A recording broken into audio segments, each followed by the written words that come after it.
पूरे रास्ते में 144 लगा दी गई है ताकि हम ना पहुंच पाए। रोकने की कोशिश हो रही है। यही सवाल राहुल गांधी से किए गए कि क्या आपको रोकने की कोशिश हो रही है। जवाब सीधा था कि अगर 144 लगाई है तो कोई बात नहीं, मैं अकेले जाऊंगा, मुझे अकेले जाने दिया जाए। प्रियंका ने सीधे तौर पर सरकार पर हमला बोला, कहा कि रोकने की कोशिश हो रही है।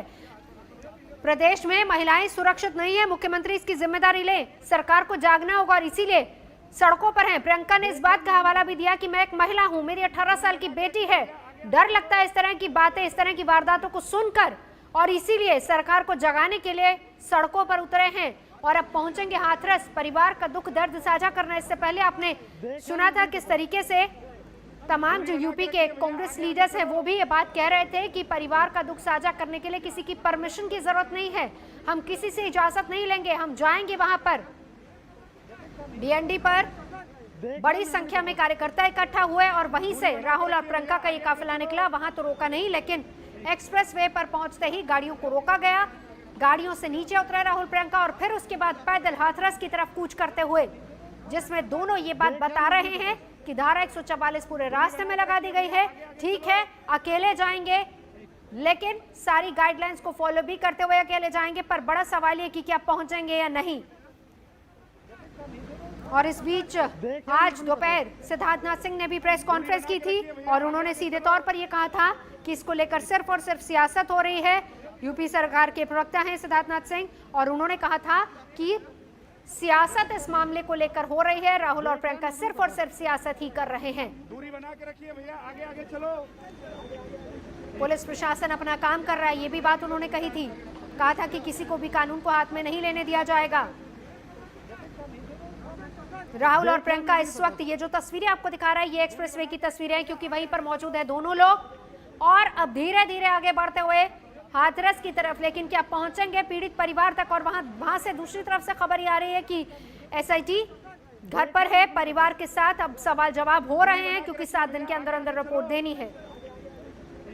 और इस बीच कांग्रेस के तमाम कार्यकर्ताओं की पुलिस के साथ भी झड़प हुई है, वो भी तस्वीरें लगातार हम आपको दिखाएंगे। ये वही तस्वीरें जहां पर कांग्रेस के कार्यकर्ताओं की पुलिस के साथ झड़प, रोकने की कोशिश की जा रही थी कांग्रेस के कार्यकर्ताओं को पुलिस की तरफ से, लेकिन कांग्रेस कार्यकर्ता लगातार आगे बढ़ते हुए पुलिस ने लाठीचार्ज किया, लाठियां बरसाई।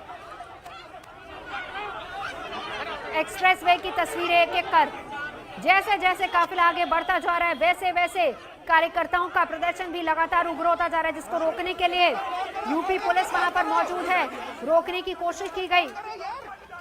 3 तस्वीरें, प्रियंका गांधी आगे बढ़ती हुई, वहीं कार्यकर्ताओं को रोकने के लिए पुलिस बल भी वहां पर मौजूद है। झड़प हुई है पुलिस के साथ कांग्रेस के कार्यकर्ताओं की, ये वो तस्वीर आपको दिखा रहे हैं।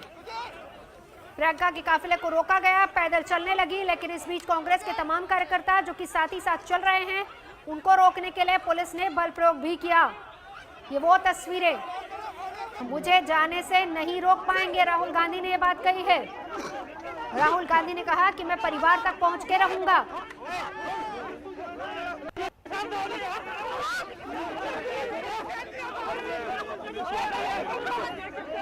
तो तस्वीरें कांग्रेस के कार्यकर्ताओं को रोकने की कोशिश की गई। अशोक सिंघल हमारे साथ इस वक्त जुड़ चुका है। अशोक, क्या खबर आ रही है वहां से अभी?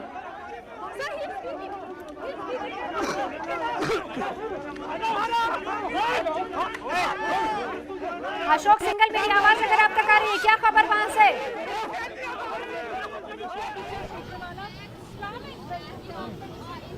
मैडम ऐसे नहीं, ऐसे मत करो, ऐसे नहीं होता कभी जर्नलिज्म, ऐसे आप बनने नहीं आई और आपको उसका भी खराब। अशोक सिंघल हमारे साथ लगातार जुड़े हैं क्योंकि काफिले के साथ साथ अशोक चल रहा है। अशोक, क्या हुआ वहां पर? क्योंकि तस्वीरें हम देख रहे हैं, रोकने की कोशिश की जा रही है, कार्यकर्ताओं के साथ झड़प। अशोक सिंघल, यूपी पुलिस और कार्यकर्ताओं की झड़प की तस्वीरें लगातार हम दिखा रहे हैं। अशोक सिंघल, सर कुछ सेकंड। अशोक सिंघल, मेरी आवाज अगर आप तक आ रही है? अशोक सिंघल, मैं बोल आऊंगे, मैं 2 मिनट में आ रहा हूँ। अशोक हाँ सिंघल, जी आ रही है। जी बताइए, क्या हमारे साथ तस्वीर यहाँ वहां पे की? एक्सप्रेस वे पे प्रियंका, राहुल और कांग्रेस नेताओं को रोका गया है। हमारे साथ मौजूद है रणदीप सिंह सुरजेवाला। रणदीप जी, आपको आगे जाने दिया जा रहा है, कहा जा रहा है 144 लगी हुई है धारा, वहाँ पे हाथरस जाने की पाबंदी है। आदित्यनाथ सरकार पागल हो चुकी है।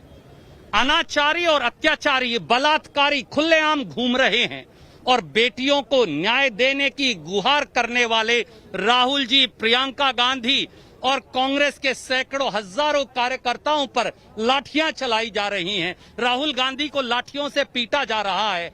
आदित्यनाथ जी, अहंकार की प्रकाष्ठा तो रावण की भी टूटी थी, योगी आदित्यनाथ की भी टूटेगी। तो आप कैसे जाएंगे जब जाने नहीं दिया जा रहा है? प्रियंका राहुल यहीं पे है, बिल्कुल ठीक सामने। कैसे आप लोग हाथरस पीड़िता के परिवार से? हम आगे जाने के लिए कटिबद्ध हैं। जब तक हमारी बेटी को, एक गरीब वाल्मीकि दलित परिवार की बेटी को न्याय नहीं मिल जाएगा, राहुल गांधी, प्रियंका गांधी और कांग्रेस का संघर्ष जारी रहेगा। अनाचारी, अत्याचारियों और बलात्कारियों के संरक्षण देने वाली आदित्यनाथ सरकार को डूबकर मर जाना चाहिए, इस्तीफा देना चाहिए। आखिरी सवाल, बीजेपी कह रही है पॉलिटिसाइज किया जा रहा है। जब योगी डरता है, क्या बलात्कार राजनीति है? योगी आदित्यनाथ जी, आपके तो बेटा या बेटी है नहीं, इसलिए आपको दर्द नहीं पता। रात को बेटी का संस्कार कर दिया जाए, हिंदू रीति रिवाजों के विरुद्ध कर दिया जाए, आप अपने आप को योगी कहते हैं? शर्म आनी चाहिए आपको। तो देख सकते हैं ये थे रणदीप सिंह सुरजेवाला, और यहाँ पे ठीक मेरे पीछे प्रियंका और राहुल, यहाँ पे उनको रोका गया है पुलिस प्रशासन के द्वारा और उनको आगे जाने की अनुमति नहीं है। देख सकते हैं कि यहाँ पे पूरा घेरा बना रखा है। प्रियंका और राहुल यहाँ मौजूद, आप देख सकते हैं मेरे कैमरे में, आपको देखेंगे प्रियंका गांधी यहाँ पे खड़ी हुई है और किसी को आगे, राहुल और प्रियंका दोनों मौजूद हैं यहाँ पर, किसी को आगे जाने की अनुमति नहीं है। राजीव शुक्ला भी यहाँ पे मौजूद हैं। राजीव जी, राजीव जी, राजीव जी,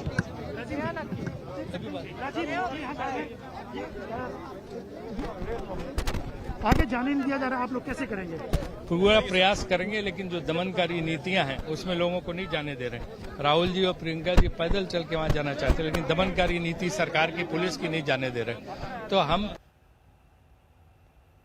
दमनकारी नीति आगे नहीं जाने दे रहे। पूरे रास्ते में धारा 144 लगा दी गई है। अशोक सिंघल जिनके साथ अभी जो बात कर रहे थे राजीव शुक्ला से भी, लेकिन इस बीच ये तस्वीरें देखिए किस तरीके से कार्यकर्ता और पुलिस के बीच झड़प हो रही है।